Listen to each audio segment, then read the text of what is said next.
Hello, friends. Welcome to SoupMobile Church.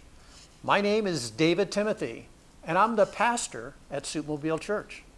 Today's 5-minute mini sermon is titled, I Win, You Lose. We live in a society that puts a high premium on winning. We live in a world where most people believe that in order for them to win, someone else needs to lose. And there doesn't seem to be too much in between. We hate ties. We want a clear winner and a clear loser.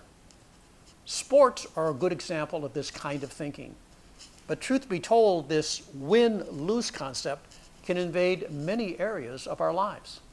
Sometimes we even refer to the non-winners as weak, inept, and just losers. Too often we taunt the losers, and all too often we are not gracious winners.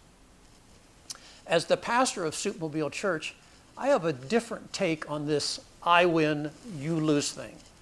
But first, you need to be sitting down. Take a deep breath and get a hold of yourself, because I'm going to come at you with a radical concept. It's called win-win. Oh boy, I know what you're thinking. As the pastor going off the deep end, how can there be a win-win? After all, somebody has to win, and that means somebody has to lose, right? Wrong. Win-wins are definitely possible when we look at it from the Bible's perspective. In the book of Philippians it says, "Let nothing be done through selfish ambition or conceit, but in lowliness of mind let each esteem others better than themselves." Kind of sounds a lot like that love thy neighbor as thyself thing.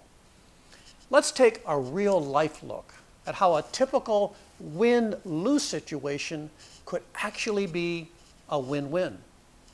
Several years ago, there was a major cross-country race. Two runners had separated themselves from the pack, and they were approaching the finish line. The Kenyan runner looked to be a sure winner, but he pulled up short of the finish line because the signage was in a different language and he thought he had won.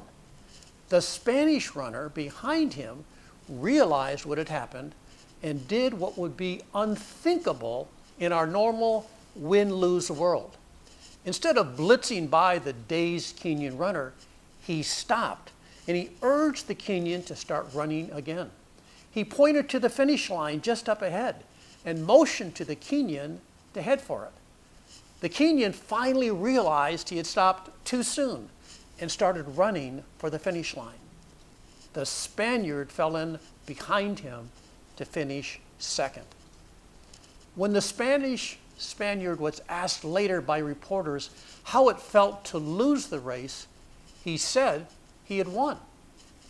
He told them that even though the official race results would show him as finishing second, he knew he had done the right thing, the honorable thing, and for him, that was a win-win. A similar thing happened in the Special Olympics several years ago. In the 100-yard dash, 9 mentally and physically challenged contestants took off when the gun sounded. One of the boys stumbled almost immediately and fell to the ground. He cried out in pain. The other 8 heard his cry, stopped, and went back for him. Then they all locked arms and walked to the finish line together. Now that's a win-win if I ever saw one. Jesus set the ultimate example for a win-win. It looked like he had lost on the cross, but because of his sacrifice, we are saved. And Jesus gets to spend an eternity in heaven with the Father. Another win-win. We can learn a lot from the 3 examples outlined in today's sermon. Using the Bible as our guide, let's change the dialogue from I win, you lose, to I win, you win. Well, that's it for today. Thanks for tuning in. See you next week, same time, same place. For more details about the SoupMobile, go to our website, soupmobile.org, O-R-G. Thanks so much, and God bless you all.